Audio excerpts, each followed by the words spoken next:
हाय दोस्तों। तो जैसा कि आज हम नई सीरीज स्टार्ट करने जा रहे हैं, उसमें यूपीएससी के द्वारा हम अदर जो एग्ज़ाम्स कंडक्ट कराता है यूपीएससी, उसको देखेंगे। उसमें यूपीएससी प्रीलिम्स के सीएससी प्रीलिम्स के रिलेटेड जो भी क्वेश्चंस हैं उनको एनालाइज करेंगे। आज का पेपर कौन सा है? कंबाइंड जियो साइंटिस्ट, जो अभी रिसेंटली हुआ है, उसका प्री 2024 में। तो इसमें पहला क्वेश्चन कौन सा आता है? माउंट किलिमंजारो कहाँ? ये अफ्रीका में। इसकी पहली स्टेटमेंट क्या है? ये इक्वेटर में सिचुएटेड है। ये स्टेटमेंट लगभग सही है। क्यों? ये 3 डिग्री साउथ ऑफ इक्वेटर। अब दूसरी स्टेटमेंट क्या है? It is the highest free standing mountain in the world. ये स्टेटमेंट तो एक्चुअली ग्रेट है। ये वर्ल्ड का सबसे बड़ा माउंट यानी कि फ्री स्टैंडिंग माउंटेन है। फ्री स्टैंडिंग माउंटेन क्या होता है? जैसे एक प्लेन एरिया हो गया, उसमें एक माउंटेन रेंज जिसका कोई स्पोर्ट नहीं है, जो माउंटेन रेंजेस के बीच में नहीं है। मतलब जैसे हिमालयन माउंटेन है, वो क्या है? वो मल्टीपल रेंजेस है, जैसे ट्रांस हिमालय है, ग्रेटर हिमालय है, इसके बाद मिडल हिमालय है, फिर लोअर हिमालय है, फिर शिवालिक। यहाँ रेंजेस नहीं है। ये एरिया में फ्री यानी खुद से स्टैंड, बिल्कुल एक एरिया में स्टैंड है, फ्री स्टैंडिंग माउंटेन। जैसे इंडिया में माउंट आबू एक फ्री स्टैंडिंग माउंटेन है। तो इसकी दोनों स्टेटमेंट क्या है? बिल्कुल सही है। तो यदि हम मैप पे देखें इसको, केनिया और तंजानिया के, बिल्कुल तंजानिया के बॉर्डर पे ये केनिया या तंजानिया है। नेक्स्ट क्वेश्चन पे आते हैं। एराल सी। एराल सी कहाँ है? ये सेंट्रल एशिया में क्वेश्चन में दिया हुआ है, और इसमें कंट्री भी दी हुई है। किस किस के बीच में? कजाकिस्तान, किर्गिस्तान, कजाकिस्तान, उज्बेकिस्तान को तुर्कमेनिस्तान, या तुर्कमेनिस्तान या किर्गिस्तान। तो इसका सही क्या है? Kazakhstan, Uzbekistan. कहाँ है एराल सी? ये रहा। किस किस के बीच में? कजाकिस्तान और उज्बेकिस्तान। ये दोनों कंट्रियों के बीच की है। ये दोनों की बाउंड्री भी बनाता है। जैसे इंडिया और पाकिस्तान में कौन सी? तंसो लेक। कहाँ? लद्दाख में। उसका कुछ पार्ट इंडिया में, कुछ पार्ट चाइना में है। अब इसमें यहाँ एक इंपॉर्टेंट वो दे लेते हैं, क्या? कैप्सियन सी। ये किस किस की साथ बाउंड्री वो करता है? रशिया हो गया, अजरबैजान हो गया, ईरान हो गया, तुर्कमेनिस्तान हो गया और कजाकिस्तान हो गया। 5 बाउंड्री कैप्शन सी से लगते, 5 देश की बाउंड्री। अब नेक्स्ट क्वेश्चन आता है कौन सा? विच of the following statement correct regarding Galapagos island. आपको पता होगा ये कहाँ है? पैसिफिक ओशन में। जो ईस्टर्न पैसिफिक ओशन है वहाँ है। पहली स्टेटमेंट क्या है? ये वोल्केनिक एक्टिविटी द्वारा बना है। बिल्कुल सही है।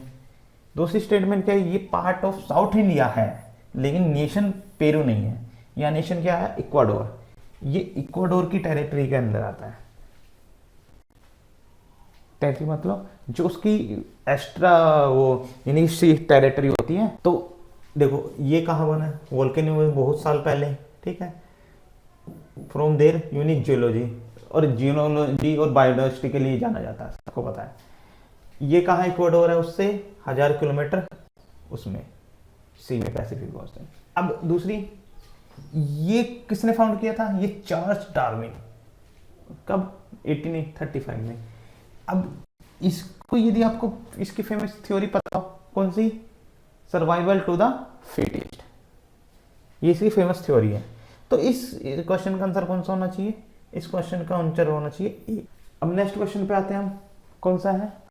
The ancient city of Takshashila is situated in which among of the following provinces of Pakistan. कौन सी प्रोविंसेस में? ये तो आपको पता होना चाहिए, ये पंजाब प्रोविंसेस में है। ठीक है। तक्षशिला है क्या था? ये एंशिएंट में एक बहुत ही यानी कि पढ़ाई लिखाई की यूनिवर्सिटी कह लो, जैसे Takshashila university, Nalanda university, Vikramshila university. ठीक है। ऐसे ही ये एक लर्निंग सेंटर था। और अब कहाँ है? Punjab province, Rawalpindi district, Punjab province Pakistan की। ये भी सिंपल क्वेश्चन आया। प्राइम मेरिडियन कहाँ से वो करता है? ये मोस्टली कहाँ? ग्रीनविच मेरिडियन बोल देते हैं इसको। क्यों? इसको हम क्या, एक अर्थ की जैसे अर्थ है, अर्थ की 2 है, एक प्राइम मेरिडियन, एक अपोजिट इंटरनेशनल डेट लाइन, जहाँ से डेट चेंज होती है। ये ईस्टर्न हेमिस्फेयर आ गया, ये वेस्टर्न। ठीक है। अब ये जो अर्थ को दो भागों में बांट रही है, इसे बोलते हैं जियो जी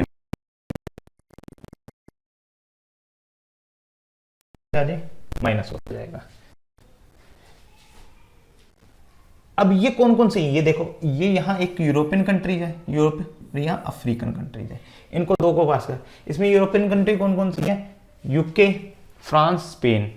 और अफ्रीकन कौन सी है? अल्जेरिया, माली, बुर्किना फासो, टोगो, गाना।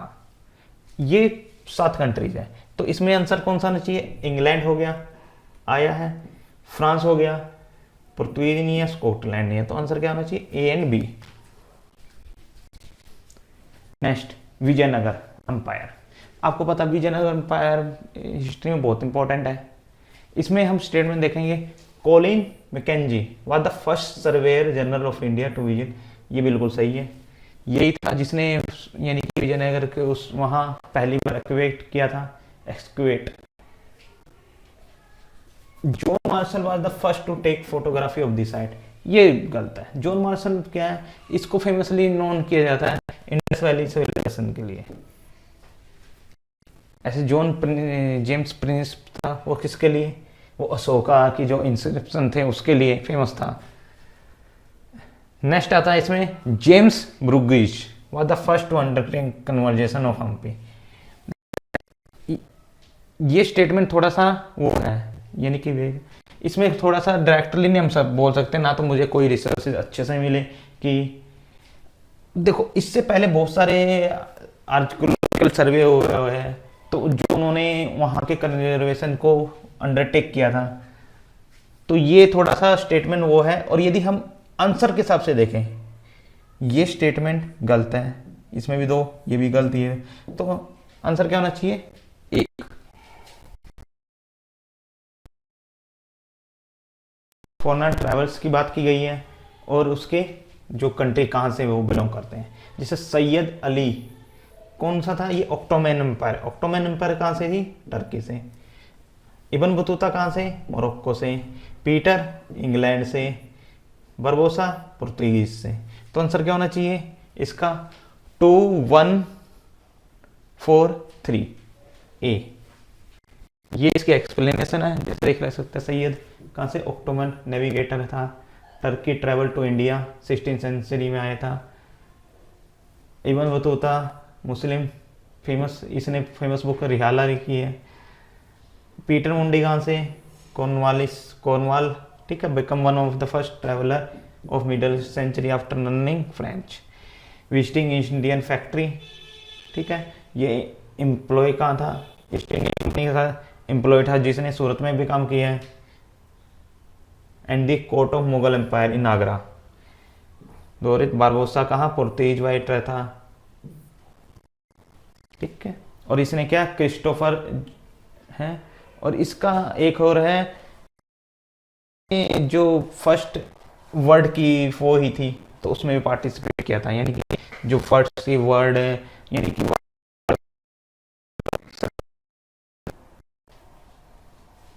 नेक्स्ट इसमें कुछ बुक्स दी हुई हैं 1857 के रिवॉल्ट के रिगार्डिंग। तो उन बुक और उनके राइटर्स, 1857 बुक है, किसने लिखी?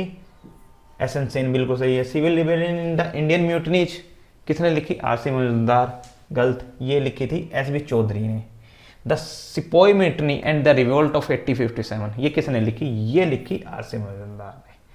अवध इन द रिवोल्ट ये किसने लिखी? रुद्रा शंभू मुखर्जी, ये बिल्कुल सही है। ये यहां आ गया। अब इसका आंसर क्या होना चाहिए? पहला सही, पहला डी, पहला, तीसरा, दूसरा और चौथा। अब यहाँ कुछ बुक्स देख लो आप। देखो, first Indian war of independence, Karl Marx. Indian war of independence आपको सबको पता है। V D Savarkar, Syed Ahmad Khan, causes of Indian revolt, और sipahi military and rebellion of 1857 R C Majumdar, civil rebellion in Indian mutiny S B Chaudhuri, और rebellion 1857 P C Joshi, 1857 S N Sen. Chlorofluorocarbon CFC, ठीक है। इसमें chlorine atom होता है जो अर्थ के एटमॉस्फेयर के लिए बहुत ही खतरनाक होता है। इसके रिलेटेड कुछ प्रोटोकॉल्स भी हैं यूएनएफसीसी के अंदर। जो ओजोन लेयर को डिप्लीशन करते हैं। अब यहाँ हम सीएफसीसी के बारे में कुछ देखेंगे। पहली स्टेटमेंट क्या, CFC remain inert in the troposphere but slowly diffuse into the stratosphere. बिल्कुल सही है। ये क्या है, अर्थ के जो अर्थ से क्या ट्रोपोस्फेयर में जाती है, ट्रोपोस्फेयर क्या स्ट्रेटोस्फेयर में धीरे धीरे फ्यूज। तो यहाँ क्या होता है स्ट्रेटोस्फेयर में जाने के बाद, आपको पता है स्ट्रेटोस्फेयर में ओजोन लेयर है। ओजोन लेयर क्या करती है, जो यानी कि जो यूवी है उनको प्रोटेक्ट करती है, रिफ्लेक्ट कर देती है अर्थ के एटमॉस्फेयर में, ताकि वो अर्थ पे ना पहुंच पाए। अब यहाँ जो सीएफसीसी है वो क्या करता है, यूवी सीएफसीसी यूवी से इंटरेक्ट हो जाता है, जिससे क्लोरीन आइटम अलग हो जाता है। ठीक है, वो बन गया क्लोरीन। अब यहाँ क्लोरीन जो बना है वो क्या करता है, जो ओजोन है O3 उसके साथ रिएक्ट करके ClO प्लस O2 बना देता है, यानी कि ओजोन लेयर को तोड़ देता है, किसमें, ऑक्सीजन में और क्लोरीन मोनोऑक्साइड में, जिसकी वजह से क्या ओजोन लेयर टूट गई। अब ओजोन होल बनना स्टार्ट हो जाता है और यूवी जो ये देख ये सिंगल साइकिल नहीं है, ये क्या कहता है, ये धीरे धीरे यानी कि अनदर ओजोन मॉलिक्यूल के साथ मिलेगा, फिर उसके साथ रिएक्ट होगा, उसके साथ फिर ऑक्सीजन बनाएगा, तो ये साइकिल चलता रहता है। और जिसके साथ कारण जो हमें पता है हमारी ओजोन में होल हो रहे हैं अंटार्कटिक में, वो इसी वजह से, यानी कि इसी का एक वो है। इसकी सेकंड स्टेटमेंट हम देखें तो CFCs is the in the upper atmosphere are subjected to UV radiation, मैंने बिल्कुल बोला, generating free radial chlorine that immediately react with O3 to form radical called chlorine monoxide. बिल्कुल सही है।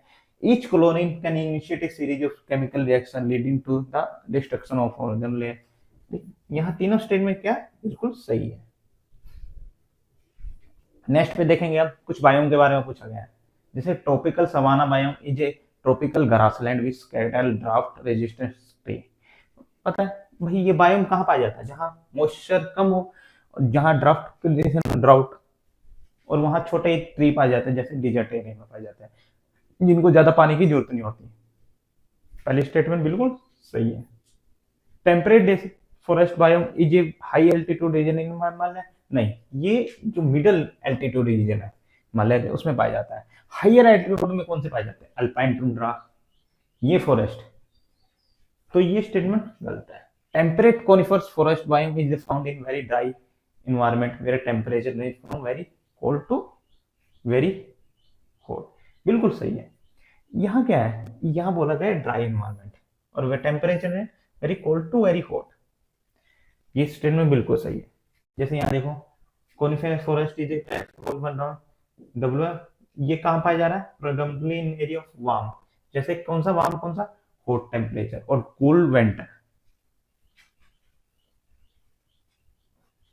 इसकी फोर्थ स्टेटमेंट कौन सी है, tundra biome is found in polar region characterized by absence of tree, rough planet और wet spongy and rough upper surface। देखो ये स्टेटमेंट लगभग सही है, इसमें क्या फॉरेस्ट नहीं होता है, पोलर रीजन में पाया जाता है। वैसे तो टुंड्रा टू टाइप्स के होते हैं, ठीक है, आर्टिक एंड अल्पाइन। आर्टिक कहाँ, आर्टिक रीजन में जो से पोलर रीजन है, और दूसरा अल्पाइन का हाई एल्टीट्यूड रीजन में। तो इसमें ओनली नहीं बोला गया ना, तो ठीक है, फाउंड कहाँ पाया जाता है, पोलर रीजन में, तो ये स्टेटमेंट क्या हुई, सही। तो इसमें कौन सी स्टेटमेंट सबसे, देखो दूसरी इनकरेक्ट है, तो वैसे भी यदि तो आपको दूसरी पता है तो स्टेटमेंट उसका आंसर आ ही गया क्वेश्चन है 1, 3 एंड 4। नेक्स्ट इसमें बोला गया है पार्लियामेंट कॉन्स्टिट्यूशन ऑफ इंडिया के कुछ प्रोविजन के बारे में, जैसे parliament of India has the power to make provision with respect to delimitation of constituency. बिल्कुल सही है स्टेटमेंट, अभी देखेंगे इसकी एक्सप्लेनेशन को। दूसरा, the validity of law made by the parliament of India with respect to delimitation of constituency shall not be called in question in court of law, यानी कहीं भी कोर्ट, किसी भी कोर्ट में, ये भी बिल्कुल सही है। आंसर क्या है, सी। अब यहाँ पे लिखते हैं एक थोड़े सा एक्सप्लेनेशन। आर्टिकल 82 के अंदर बोला गया है कि हर जो सेंसस होगा उसके बाद पार्लियामेंट क्या बनाएगा, एक डिलिमिटेशन बनाएगा, जिसके बाद एक कमेटी बनेगी, वो क्या करेगी, एक डिलिमिटेशन कमेटी क्या करेगी, जो कॉन्स्टिट्यूएंसी है उसको रिडिवाइड करेंगे, मतलब भाई पॉपुलेशन के हिसाब से, किसी में ज्यादा नहीं है, बेस्ड ऑफ पॉपुलेशन। और जो ये प्रपोज करेगा कमीशन रिपोर्ट, उसको पार्लियामेंट एक्ट के द्वारा वो कर देगी पब्लिश। और जो भी ये इसने किया है, लॉ बनाया है, वो लॉ किसी भी कोर्ट में चैलेंज नहीं हो सकता। Article 29 329 of constitution. ठीक है, अब नेक्स्ट पे आते हैं। इसमें पूछा गया है, देखो इसमें कैग के बारे में पूछा गया है, चारों स्टेटमेंट कैग से रिलेटेड है, कौन सी स्टेटमेंट सही है ये बतानी है। पहली स्टेटमेंट क्या है, CAG is appointed by president of India. ठीक है, ये पहला पार्ट बिल्कुल सही है, लेकिन दूसरा पार्ट क्या, remain in the office during the pleasure of president of India. नहीं, ये प्लेजर मतलब प्लेजर का क्या होता है, मतलब यहाँ की प्लेजर कभी भी चाहे प्रेसिडेंट उसको हटा सकता है, जैसे गवर्नर एक।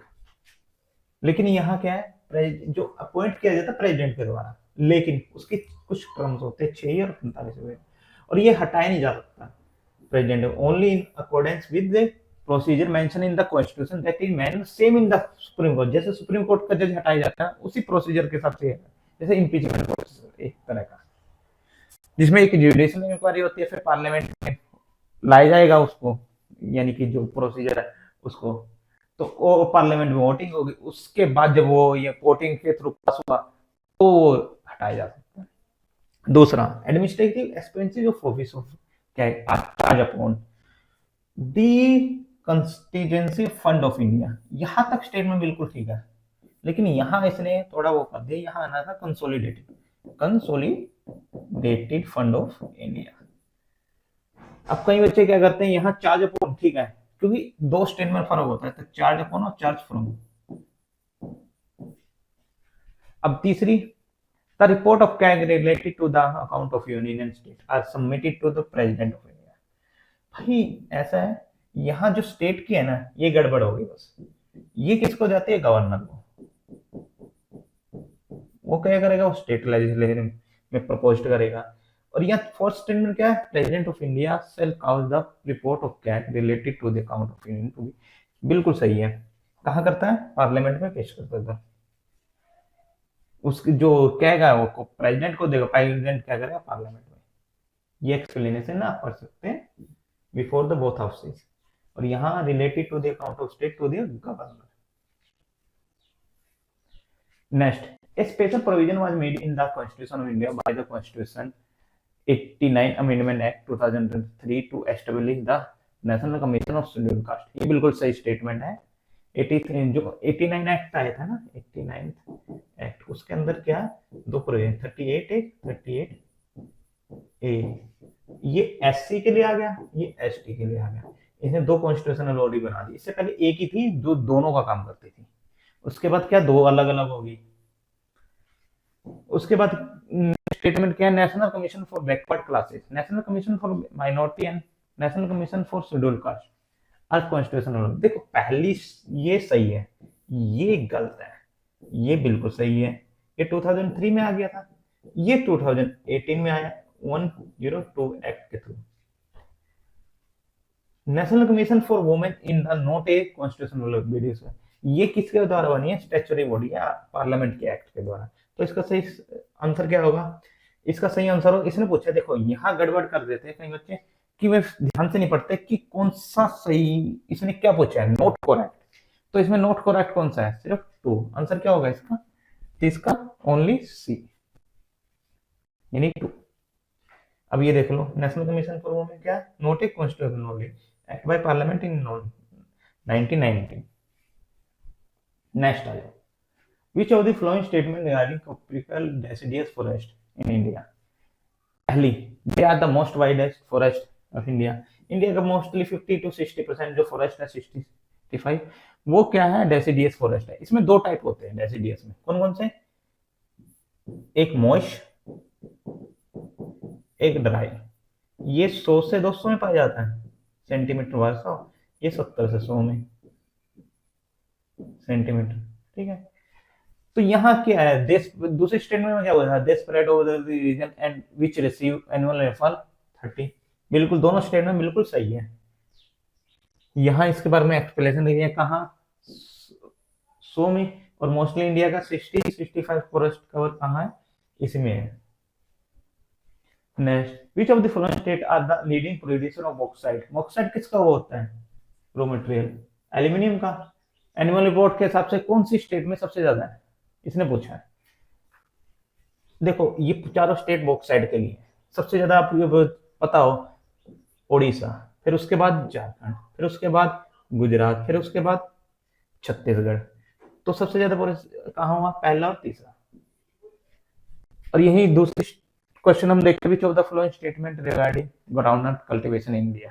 देखो ग्राउंडनट पता है रबी क्रॉप एक्चुअली क्या है, ये रबी क्रॉप ये ना दोनों सीजन में होती है, रबी और खरीफ दोनों सीजन में, लेकिन जो इसका 90% एरिया है वो किसमें होता है, खरीफ में। तो पहली स्टेटमेंट गलत हो गई। Gujarat is important state for groundnut cultivation, ये बिल्कुल सही है। तो कौन सा, यहाँ देखो आप, गुजरात, आंध्र प्रदेश, तमिलनाडु, कर्नाटक, ये 4 leading producer. Next, as per India state for forest report 2021, which of the following state has maximum percentage of its geographical area under forest.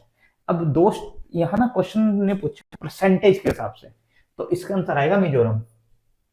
यदि यहाँ पूछता एरिया के हिसाब से सबसे ज्यादा एरिया किसका है, तो वहां था मध्य प्रदेश।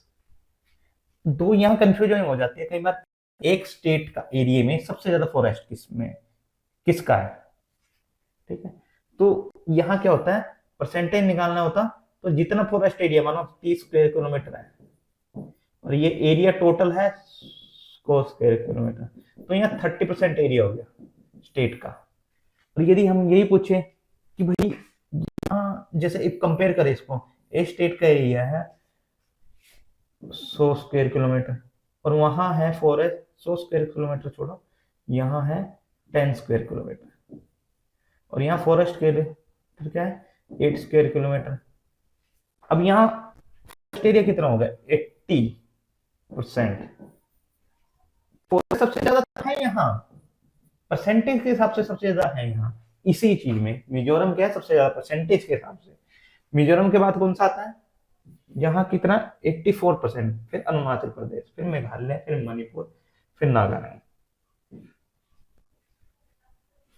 अब नेक्स्ट क्वेश्चन आते हैं हम, कौन सा है, which of the following disease does not have effective vaccine.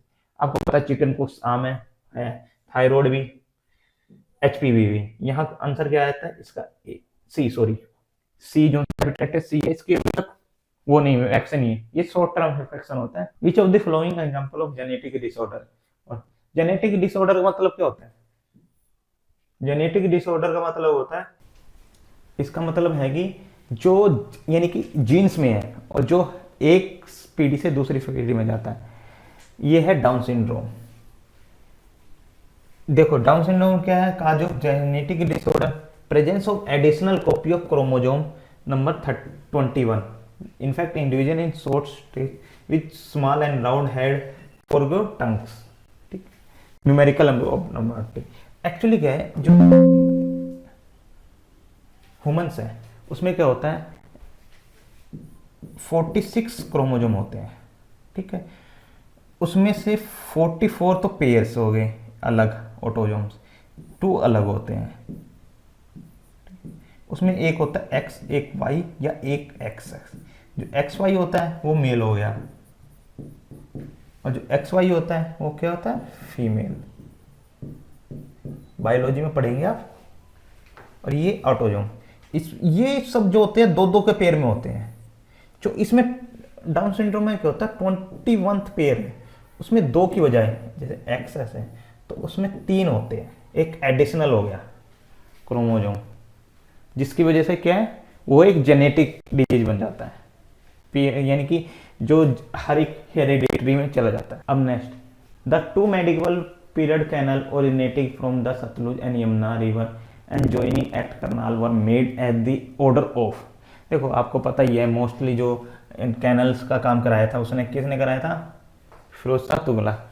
Alauddin तो लड़ता ही रहता था, इसके कुछ पहले, ठीक है, खिलजी, उसका तो लड़ने का काम था।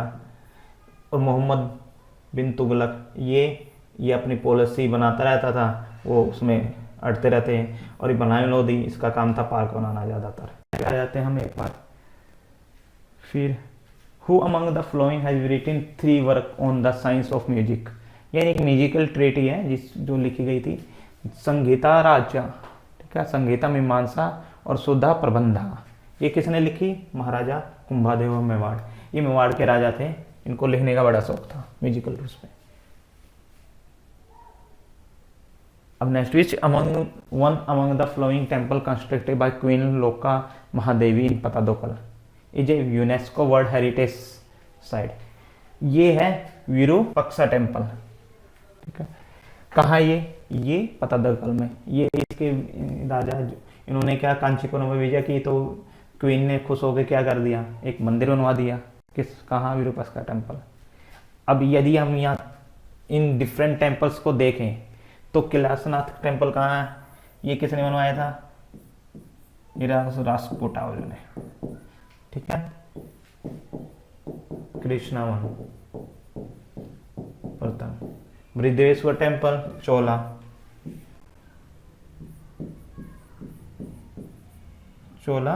कौन सा? राजेंद्र चोला।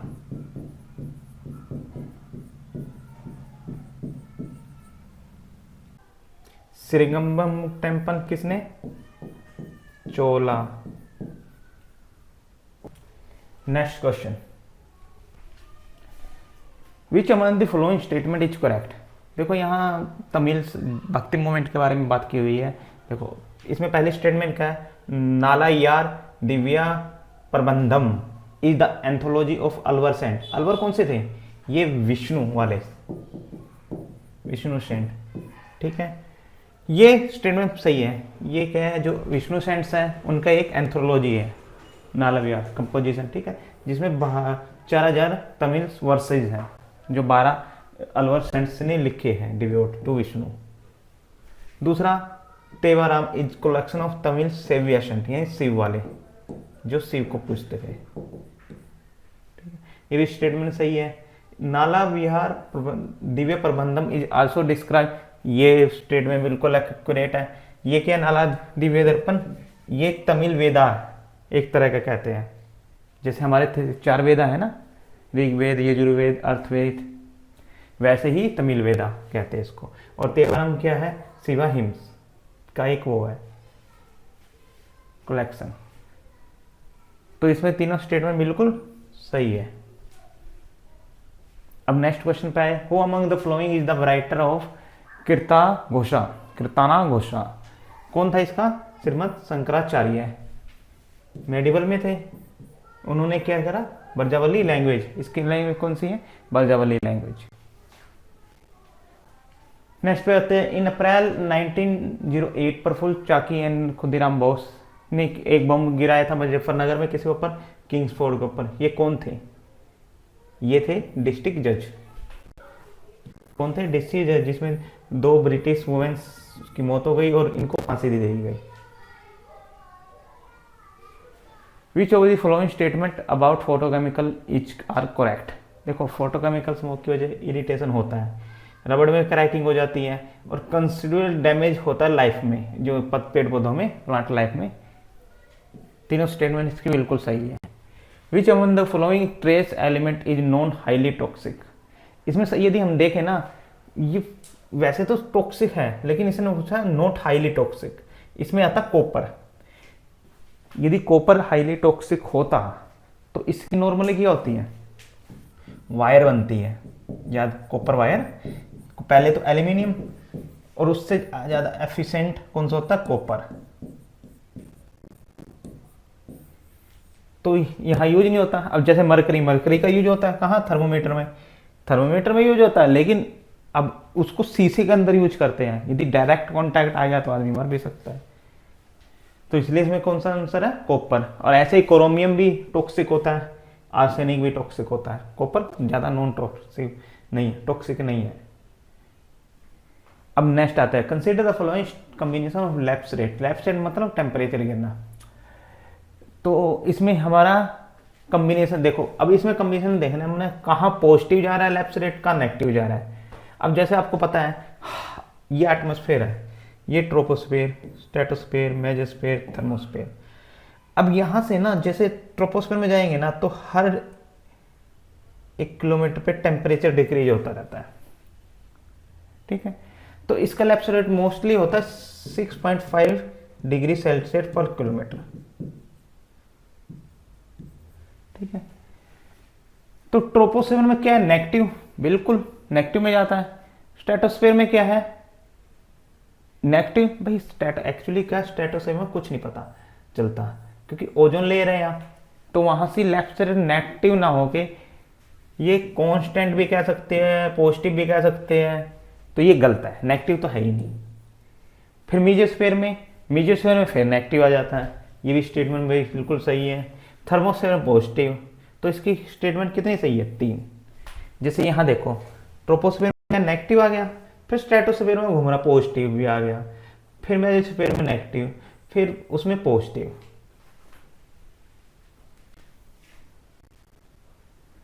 Which of the following sequence of electromagnetic spectrum is correct in term of ascending wavelength? ascending मतलब बढ़ता कदम और descending मतलब घटता, ठीक है। वेवलेंथ, अब देखो सबसे स्मॉल वेवलेंथ किसकी होती है, देखो ये हमारा इलेक्ट्रोमैग्नेटिक स्पेक्ट्रम है।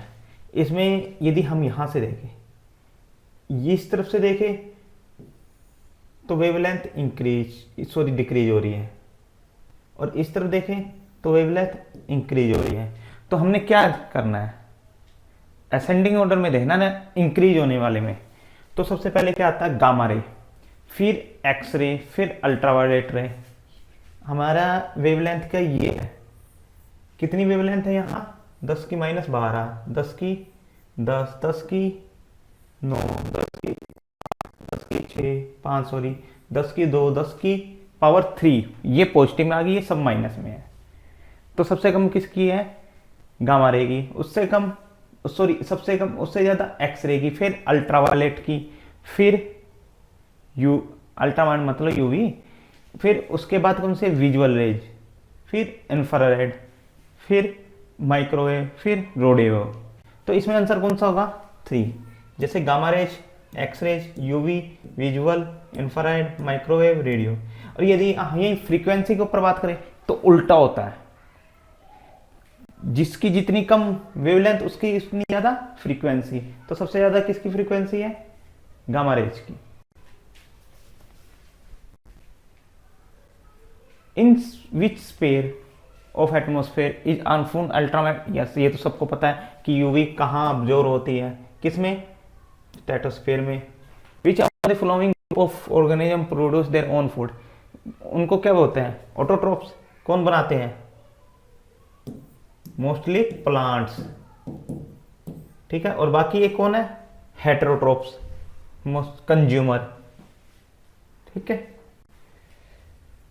अब नेक्स्ट में आता है, which one of the flowing sequence order of ecological succession मतलब एक जो बेर आइलैंड है मानो, तो इस पर सक्सेशन कैसे हो रहा है, पहले छोटा प्लांट, फिर बड़ा प्लांट, फिर पहले यानी ग्रास, ऐसे बढ़ बढ़ के एक पेड़ बनेगा, जंगल बनेंगे, ठीक है।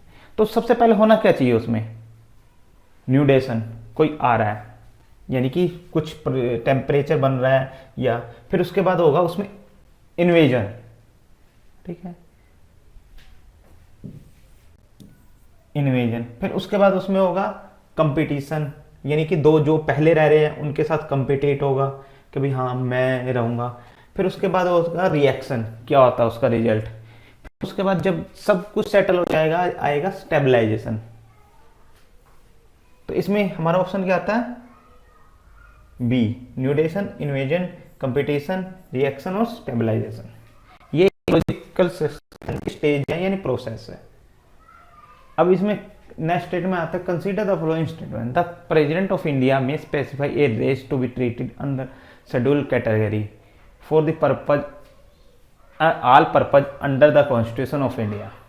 देखो पहला स्टेटमेंट बिल्कुल सही है कि president with respect to any state union territory where it is state after consultation with governor notify caste race and tribe देखो यहाँ 3 वर्ड है, caste, race, tribe of the group within the caste, race and tribe for this purpose of constitution to be deemed schedule caste in relation to the territory of, यानी उस state की territory और उस union के territory के लिए कर सकता है। The president of India may specify a tribe to be treated under the schedule tribe caste category for our purpose under. देखो पहली स्टेटमेंट में यहाँ रेस भी दी हुई है और ट्राइब्स भी दी हुई है, तो दोनों सही हुई। Third statement, parliament by law can include a caste और tribe in the list of, देख बिल्कुल पार्लियामेंट बाय लॉ इंक्लूड भी कर सकता है, include for a list of schedule caste specify in दी,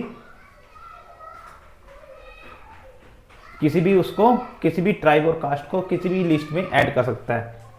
यहां भी वही 3 word, caste, race and tribe, तो इसकी तीनों स्टेटमेंट बिल्कुल सही है। Which among the following statement is not correct as per the Constitution of India? अब इसमें देखो पहली बात की गई है, national commission of minority appoint a special officer for linguistic minority. तो ये स्टेटमेंट क्या है? ये स्टेटमेंट बिल्कुल गलत है। क्यों?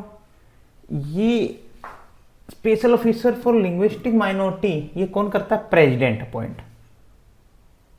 हम एक बार यहां सोर्स देख लेते हैं। जैसे कि ये आर्टिकल स्पेशल ऑफिसर, ये मिनिस्ट्री ऑफ माइनॉरिटी अफेयर का है, ठीक है। तो इसमें स्पेशल ऑफिसर कहाँ? Special officer for linguistic minority, देखी जाइए यहाँ, special officer for linguistic minority को be appointed by president. It shall be duty of special to investigate are matter related to the safeguard provided for linguistic minority under the constitution. अब यदि हम यहाँ दूसरी वो देखें 350 A, facility for instruction in mother tongue, it shall be the endeavour of every state and every local authority with in state to provide adequate facility for instruction in the mother tongue and the primary education to linguistic minority groups and the president may issue direction to the state he consider necessary for the securing the purpose of such facility. तो यहाँ क्या है? Every state की duty है। अब हम दोबारा question पे आते हैं। तो इसमें जो ये फोर्थ स्टेटमेंट है, every state shall endeavour to provide adequate facility for the instruction in the mother tongue as the primary state of the education to children belonging to minority group, ये statement सही है। और it shall be duty of the union to develop Hindi language as a medium of expression of all elements of the composite culture of India, ये statement बिल्कुल सही है। लेकिन ये statement the word Hindustani is mention in the constitution, ये actually ये word मुझे कहीं पाया नहीं, तो ये स्टेटमेंट भी गलत है मे बी। लेकिन फर्स्ट वाली तो गलत है, तो वैसे तो इसका आंसर ए आना चाहिए। लेकिन हम थर्ड चेक करेंगे, इसको देखते कहीं मिलता है कि नहीं। Which of the following statement as per the third schedule of the Constitution of India? इसमें थर्ड शेड्यूल की आपको पता ही है, थर्ड शेड्यूल किसके लिए शेड्यूल? वो ओथ के लिए।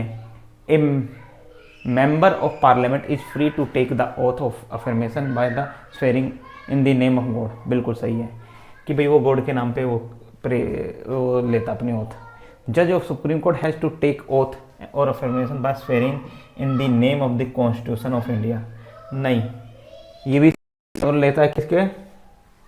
Include the name of God. The third schedule of the constitution allow the member of parliament to take of an affirmation in the name of God solely affirming.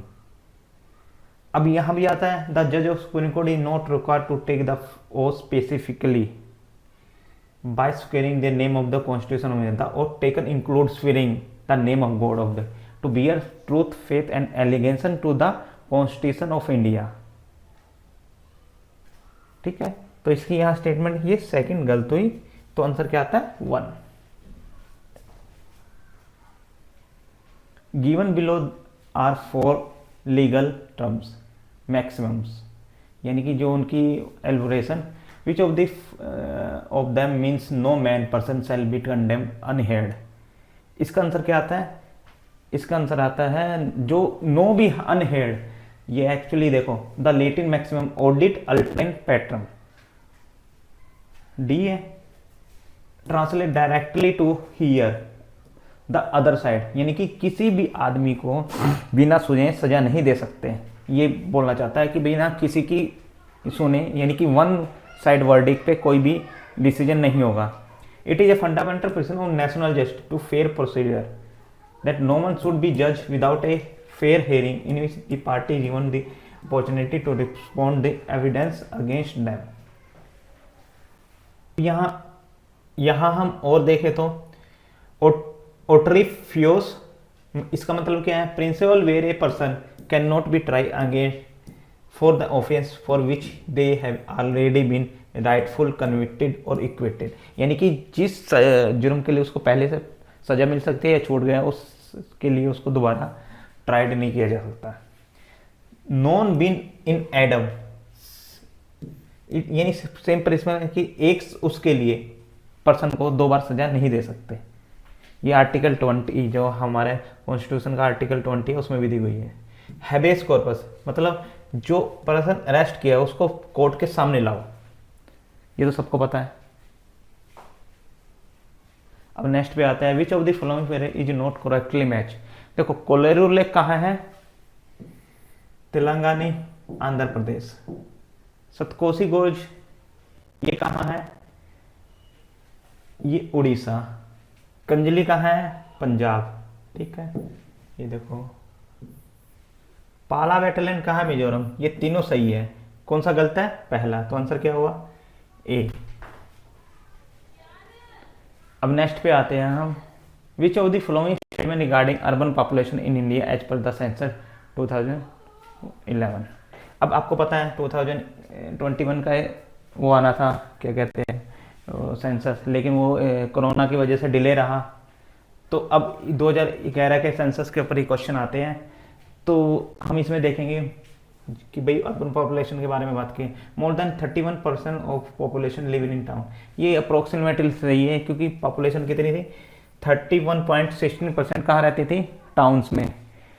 अब दूसरा आता है number of towns were more than 75, ये भी approximately सही है। कितने थे?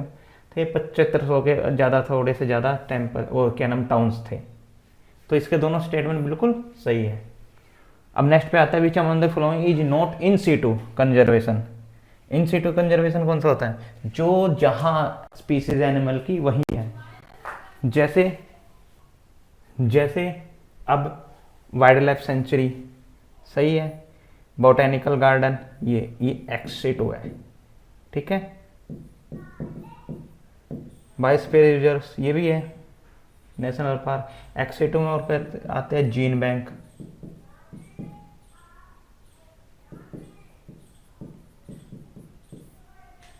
तो इसका आंसर क्या होगा? बी। नेक्स्ट, मैंग्रोव रिप्रेजेंट, आपको सबको पता है मैंग्रोव क्या है? Salt tolerant vegetation. ये कहाँ पाया जाता है? समुद्री यानी कि कोस्टल एरियाज में, जहाँ फ्रेश वाटर भी और साल्ट वाटर भी। एपीफाइटिक वेजिटेशन कौन से होते हैं? Plant just grow on the other plant for support not in salt water, यानी कि जो प्लांट्स किसी और प्लांट्स पे ग्रो करते हैं उन्हें एपीफाइटिक वेजिटेशन बोलते हैं। फ्लड प्रेन वेजिटेशन कौन से होते हैं? जहाँ फ्लड आता रहता है, फ्रेश वाटर में होते हैं मोस्टली, जहाँ जैसे नदियों का किनारा, फ्लड प्लेन वेजिटेशन। और जो से प्लाइज वेजिटेशन कौन से होते हैं? Plant that grow in shallow temperate lake not in coastal area. तो इसका आंसर क्या है? B. Which one of the following type of coral reef are developed along the edge of continental shelf and separated by leaf. तो कौन सी होती है? फिंग्रीज। Barrier reef कहाँ होती है? जैसे समुद्र हो गया, कोस्टल एरिया होगा, तो यहाँ जो बैरियर से बना देती है कोस्ट से दूर जाके, जैसे ग्रेट बैरियर रीफ ऑस्ट्रेलिया। तो इसका आंसर क्या है? बी। अब नेक्स्ट आते हैं सोइल की प्रोफाइल के ऊपर कि भाई सोइल में प्रोफाइल कैसी होती है। देखो सोइल में ये लेयर्स है, जैसे AOAEBCR। तो इसमें जो लेयर्स है उसको देखेंगे हम पहले। सबसे पहले ऊपरली लेयर देखो, पेड़ ऊपर उगता है, तो उसके पत्ते भी गिरते हैं, खाद भी ऊपर ही गिरती है, तो ऊपर वाली लेयर को बोलते हैं ऑर्गेनिक लेयर। और इसमें क्या होता है, ह्यूमस कंटेंट होता है। ह्यूमस मतलब न्यूट्रिशन वाला कंटेंट, जैसे पेड़ का पत्ता गिरा, वो गला, वो उसमें ही वो रह गया, तो वो क्या होते हैं, ऑर्गेनिक लेयर। उसके बाद होती है टॉप लेयर, मिनरल विद, जब ऊपर ऑर्गेनिक है तो इसमें भी थोड़ा वो हो जाता है, क्या नाम, ऑर्गेनिक, तो इसे बोलते हैं टॉप लेयर, टॉप सोइल। उसके बाद होते हैं एलिवेशन लेयर, मतलब जब इसमें भी मिनरल्स होते हैं और ऑर्गेनिक मैटर होता है, क्योंकि वो लीचिंग के थोड़ा जैसे ऊपर से नीचे जाता रहता है, तो वो यहाँ इस लेयर में भी होता है। तो ये होती है कौन सी, ई लेयर, एलिवेशन लेयर। उसके नीचे डिपोजिशन मिनरल्स होते हैं, उसे बोलते हैं सब सोइल लेयर। उसके नीचे जो ये लेयर है, ये सब सोइल, क्योंकि देखो यहाँ पत्थर भी है और मिट्टी मिट्टी भी है, यहाँ मिट्टी है, सिर्फ यहाँ मिट्टी है। उसके बाद ये हार्ड रॉक, पेरेंट रॉक। उसके बाद अनअर्थन रॉक्स, यानी कि ये बिल्कुल हार्ड रॉक्स होती है, जिनको अभी तक छेड़ा भी नहीं है। यहाँ क्या होते हैं, सेडिमेंट्स होते रहते हैं, यानी कि सेडिमेंटरी प्रोसेस चलता रहता है, तो पत्थर धीरे धीरे मिट्टी में होए, यहाँ और ज़्यादा मिट्टी में होए, यहाँ मिट्टी मिट्टी, यहाँ मिट्टी मिट्टी, लेकिन यहाँ हार्ड रॉक। तो यदि हम आंसर में देखें तो सबसे पहले क्या होता है, ह्यूमस, ठीक है। उसके बाद टॉप सोइल, उसके बाद एलिवेशन सोइल, फिर सब सोइल, फिर weather pattern.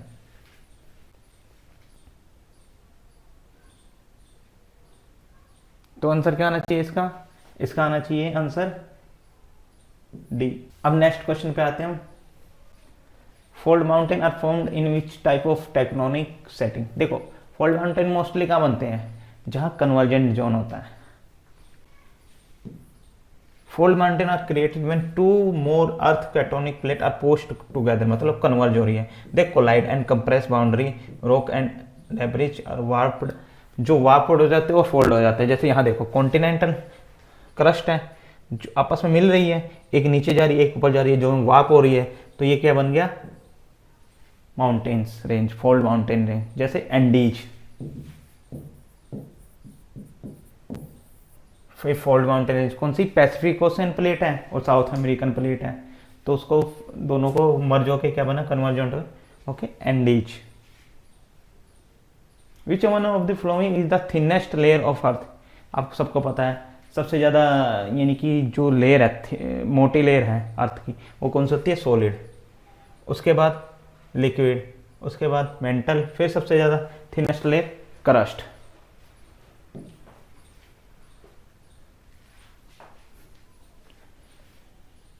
Which of the following statement is are not correct about the parliamentary practices of asking question in the Parliament of India? Generally क्या पूछा, नोट करेक्ट किसके बारे में, पार्लियामेंट्री क्वेश्चंस के बारे में। The first hour of every sitting in both houses to devote asking question refer to the question hour. ये बिल्कुल सही है, दोनों हाउसेज में यही होता है। Question are generally asked by the member of parliament from the minister, ये भी सही है। सबसे ज़्यादा जो क्वेश्चन पूछे जाते हैं वो किसी भी मिनिस्टर से पूछे जाते हैं। Third one, half an hour on the district already answered can be held only in Lok Sabha, ये गलत है। ये क्या है, लोकसभा में भी हो सकता है और राज्यसभा में हो सकता है, दोनों उसमें। Fourth question, question can not be address to a private member, गलत। ये भी हो सकता है कि भी किसी प्राइवेट मेंबर को भी एड्रेस करके क्वेश्चन पूछ लिया जाता है। तो इसका आंसर क्या आएगा, सी एंड डी। यदि हम यहाँ देखें, कोई भी हावर can be held both houses and Rajya Sabha. Most of the question आज मिनिस्टर के द्वारा, मैंने कहा बहुत सारे क्वेश्चन मिनिस्टर के पूछे जाते हैं, लेकिन जो question can be directed to a private member, specially those related to private member bill जो वे पेश करते हैं। Which of the following statement is not correct with respect to the type of question asked in Lok Sabha. कौन कौन से type के question पूछे जाते हैं वो गलत बताने हैं कि भाई उसमें कौन सी स्टेटमेंट गलत है। A star question is one to which only a written answer is given. देखो स्टार क्वेश्चन कौन से होते हैं जिसके लिए ओरल आंसर चाहिए, रिटन नहीं, ओरल आंसर। तो तो इसमें ये गलत हो गया। एक short note question is one which related to matter of urgent, बिल्कुल है, ये किसी भी अर्जेंट उसके लिए दिया जा सकता है, इसलिए इसके दिन कम होते हैं शॉर्टली।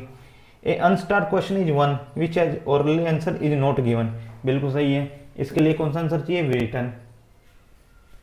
नो सप्लीमेंट्री क्वेश्चन, जब अनस्टार क्वेश्चन है रिटर्न आंसर चाहिए, तो इसमें सप्लीमेंट्री क्वेश्चन होता ही नहीं, तो इसका आंसर आया ए। अब नेक्स्ट पे आते हैं, consider the following statement with respect to motion in the parliament of India. अब इसमें पहली स्टेटमेंट की है, एक censure motion must be specify the ground on which is based. ये स्टेटमेंट बिल्कुल गलत है, सॉरी ये स्टेटमेंट बिल्कुल सही है कि भी a censure motion must be specify the ground. ये नॉन कॉन्टिन्यूस मोशन होता है, वो उसके लिए ग्राउंड की स्पेसिफिकेशन की जरूरत नहीं होती, लेकिन सेंसर मोशन के लिए चाहिए। और ये दूसरी स्टेटमेंट सही है कि भाई ये किसी की भी अंगेस्ट किया जा सकता है, इंडिविजुअल मिनिस्टर और मिनिस्टर यानी कि सारे काउंसिल मिनिस्टर के लिए। एक non confidential motion can be initiated in either house of the parliament, however A government will fall only if the non confidence motion is passed in Lok Sabha. देखो ये तो स्टेटमेंट सही है, लेकिन ये गलत है। ये सिर्फ लोकसभा में हो सकता है, राज्यसभा में इनिशिएट नहीं हो सकता।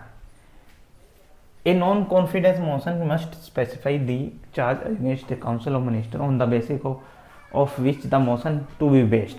ऐसा जरूरी नहीं है कि विच चार्ज मेंशन किया जाए, नॉन कॉन्फिडेंस मोशन बिना चार्ज के भी लाया जा सकता है। तो इसमें स्टेटमेंट सही कौन सी है, सिर्फ दो, ये भी गलत ये भी गलत। Can not need to specify the charge against the council of minister, और ये कभी किसी में सिर्फ लोकसभा में इनिशिएट किया जा सकता है। Next question, which among the following statement about the UN is not correct. यदि हम देखें तो all the main body of united nation such as assembly, council, trusteeship was established with the funding of UN in 1945। पहली statement सही है, जो भी councils यानी कि वो पार्ट ऑफ बॉडीज हैं, ये सब वो 1945 में बनी थी यूएन के साथ ही। दूसरी स्टेटमेंट क्या है, the united nation system comprises not only the main body but also many fund program and specialized agency. बिल्कुल सही है कि जो सिस्टम है वो सिर्फ बॉडीज नहीं, वो पूरे जो से उसके प्रोग्राम्स जैसे यूएन यूनेस्को के चल रहे हैं, ठीक है, यूएनईपी के चल रहे हैं, उन सबको मिला के बनता है united nation system. Third, specified agency of UN system are funded by both voluntary और एसेट कंट्रीब्यूशन। ये भी सही है कि भाई ये जो प्रोग्राम्स हैं ये किसी भी यानी कि वॉलेंट्री भी यानी कंट्रीब्यूशन से होते हैं और एसेट कंट्रीब्यूशन से होते हैं। The programmes and fund of the UN system are financed only through assets. नहीं, ये भी वॉलेंट्री से भी हो सकते हैं और एसेट से भी हो सकते हैं, तो गलत है। जैसे देखो, the program and fund of UN are financed not only through asset contribution but also through voluntary contribution. Next, consider the following statement with reference to a report called the Path of Two Equal, published in 2023, prepared by UN Women and UNDP. This report introduced two new index, Women Empowerment Index और Global Gender Parity Index। देखो ये दोनों statement बिल्कुल लगभग सही है कि भाई ऐसे दो इंडेक्स आए थे। Less than 1% of women and girls live in a country with high women's empowerment and small gender gap. ये थोड़ा सा स्टेटमेंट वो है कि भाई ये थोड़ी क्रिटिकल स्टेटमेंट है, लेकिन दोनों सही है। यहाँ देख ले, report introduce the two index, the women empowerment index और global gender parity index. These index are design to provide comprehensive of assessing the progress toward gender parity and women's empowerment globally. The report highlighted a significant concern that less than 1% of women live in a country with high women's empowerment and small gender gap। यानी सिर्फ 1% women है जो इन countries में रहते हैं जहाँ high वो है यानी कि वुमेन एम्पावरमेंट और लेस जेंडर गैप है। इसमें क्या है, arrange the flowing event in the chronological order. पहला ये क्या है, passage of anti deflection law कब हुआ था, 1980। मिजोरम 1987, वोटिंग राइट्स 1988, मैथिली ये कब एड हुई थी, 2003। तो इसका आंसर क्या आना चाहिए, 1 2 3 4 सब सीक्वेंस में है। नेक्स्ट, गुड गवर्नेंस इंडेक्स, ठीक ठीक है, ये किसका है, दर्पा का।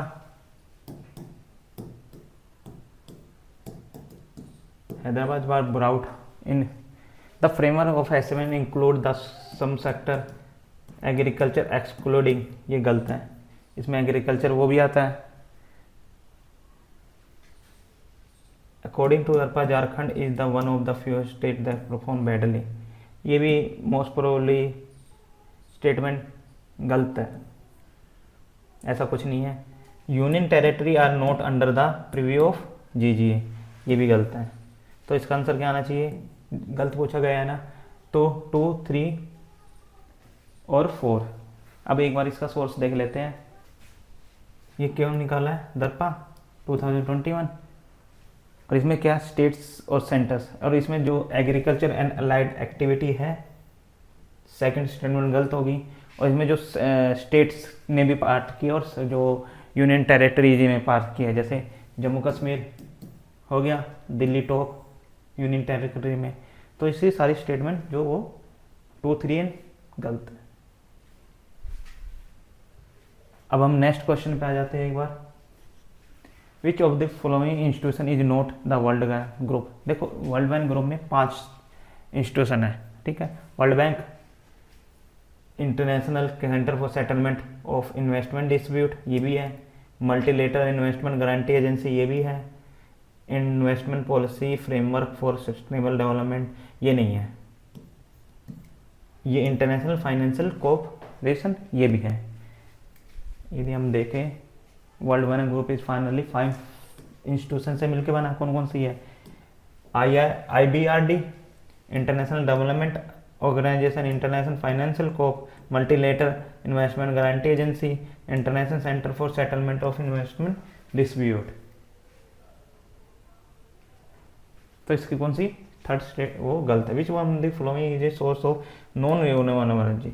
नॉन रिन्यूएबल एनर्जी मतलब जो रिन्यूएबल नहीं हो सकती, जियोथर्मल रिन्यूएबल है, न्यूक्लियर एनर्जी नॉट रिन्यूएबल क्योंकि इसमें कंज्यूम होती है रिसोर्सेज, बायोमास रिन्यूएबल है, हाइड्रो पावर रिन्यूएबल है। यदि हम इसका सोर्स भी वो देखें कुछ एनर्जीज, देखो फरवरी 2000 तक जो कैपेसिटी है 183.45 गीगावाट, जिसमें सबसे ज़्यादा कौन सी है, सोलर, उससे कम विंड, उससे कम बायोमास, उससे कम हाइड्रो, उससे कम वेस्ट टू एनर्जी, फिर लार्ज हाइड्रो।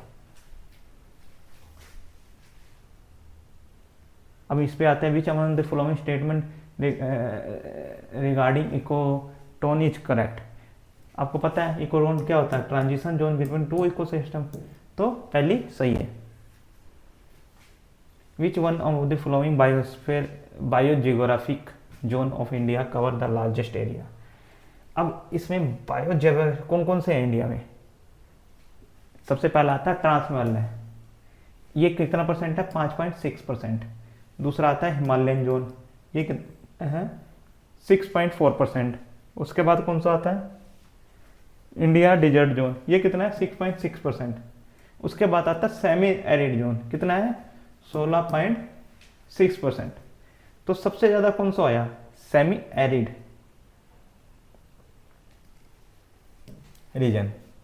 अब केबुलोम जो नेशनल पार्क इज लोकेटेड कहाँ है, सबको पता होगा, ये कौन था, मणिपुर में है, लोकटक लेक। यहाँ एक वेजिटेशन पाती है फुंदी।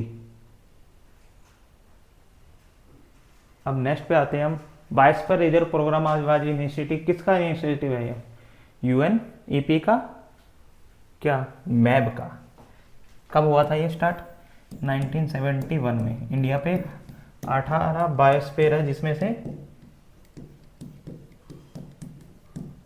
11 मैप के अंदर है।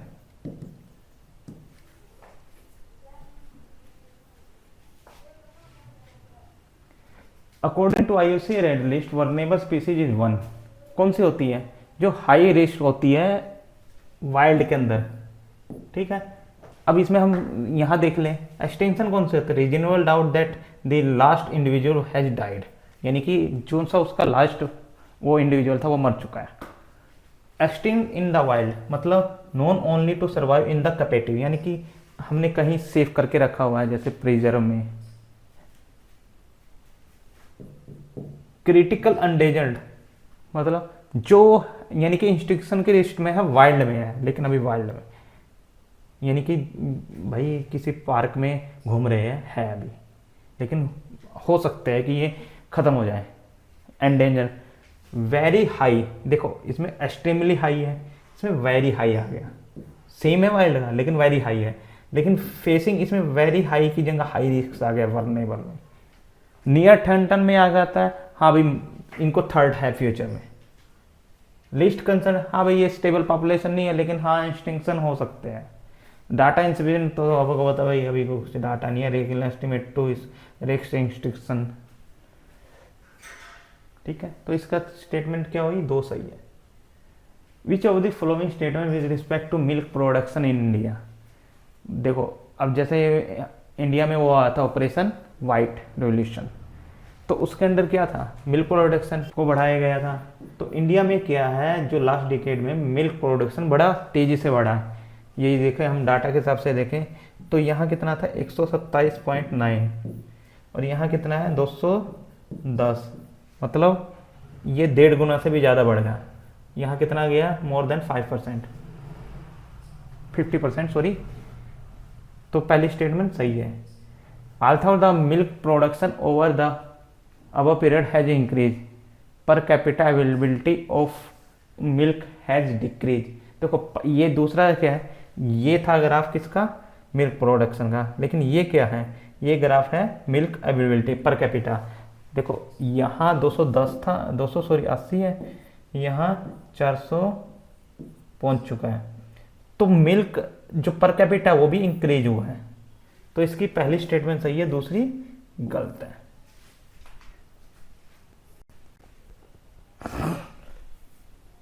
Which among the following is world governing body for badminton recognition by International Olympic Committee and International Paralympic Committee? इसका आता है world badminton world federation. Arrange the following country in the descending order of their rank in World Happiness Report based on the 3-year average। तो इसमें सबसे ज़्यादा किसका था, Israel का, फिर उसके बाद आता है हमारा स्विट्ज़रलैंड का, फिर यूनाइटेड स्टेट का, फिर यूनाइटेड किंगडम का। तो 1 4 3 2 ये आंसर आ गया। यहाँ भी देख सकते हैं Israel, Switzerland, United State, United Kingdom. अब which one of the following is not correct about the UNESCO creative city of literature. इसकी पहली स्टेटमेंट बिल्कुल सही है कि जो कोजिड कोड जो केरला की सिटी है वो यूनेस्को यानी कि इंडिया फर्स्ट सिटी है यूनेस्को सिटी ऑफ लिटरेचर में। ये 2004 में स्टार्ट हुआ था। Edinburgh was the first city of literature है ये। इसमें टोटल आज तक 53 सिटीज़ हैं, ठीक है। तो उसमें और ये इंडिया की फोर्थ यानी कि इंडिया की फोर्थ सिटीज़ नहीं है, पहली सिटी एक ही सिटी है जो इसमें लिटरेचर में है। बाकी सिटी अलग इसके जो प्रोग्राम चलते हैं, city of art, city of musics, उसमें है। Which among the flowing is following statement about per drop more crop it's not correct. देखो इसमें सबसे पहला this scheme focus on enhancing water use efficiency farm, बिल्कुल सही है कि भाई फार्म लेवल पे है। The cost of bone is implementing scheme is share by centre और स्टेट के द्वारा दी जाए थे, लेकिन 50% नहीं है। ये डिपेंड करता है कि हिली स्टेट है या नॉर्मल नॉर्थ यानी कि स्टेट्स हैं। जैसे हिली स्टेट के लिए 1910 है, नॉर्मल स्टेट के लिए 75-25 है। ये सेंट्रल स्पॉन्सर्ड स्कीम तो है ये बिल्कुल, और ये इम्प्लीमेंट अंडर राष्ट्रीय कृषि विधि है। ये देखो किसके अंडर है, राष्ट्रीय कृषि विकास योजना। तो इसकी स्टेटमेंट 2 इज इनकरेक्ट। अब नेक्स्ट पे आते हैं। Which of the following statement about the global partners of artificial intelligence is correct. It is a multi stakeholder initiative which aim to bridge the gap between theory and practice of AI by supporting cutting edge research. ये बिल्कुल सही statement है। ये जो collaboration है multi parties के बीच में कि वो एआई में सपोर्ट कर सकते हैं। The annual GP summit was held at New Delhi in December 2023, बिल्कुल सही है ये भी स्टेटमेंट। तो इसका दोनों सही है।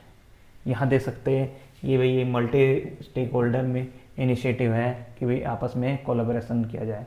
इंडिया ने चेयर किया था कब, दिसंबर 12 से 14। Which of the following statement about blue line is correct? It is a learning system created by the UN system staff college. ऐसा कुछ नहीं है। ये blue line is the line withdrawal set by united nation for the purpose of confirming the withdrawal of Israeli force from the southern Lebanon. ये Israel और Lebanon के issue के बीच में के लिए है। ये दूसरी स्टेटमेंट देखो सही है, कंफर्म विड्रॉवल ऑफ लेबनान। तो इसका आंसर क्या है? 2। In December 2023, the Parliament of India passed a bill to establish the Samakka Central Tribal University in which of the following state? ये हुई है तेलंगाना में। अब यहाँ देख लेते हैं, Telangana for providing higher education and research facility primarily for tribal population, इसलिए हम यूनिवर्सिटी बनाई गई है। कौन सी? सरक्का ट्राइबल यूनिवर्सिटी।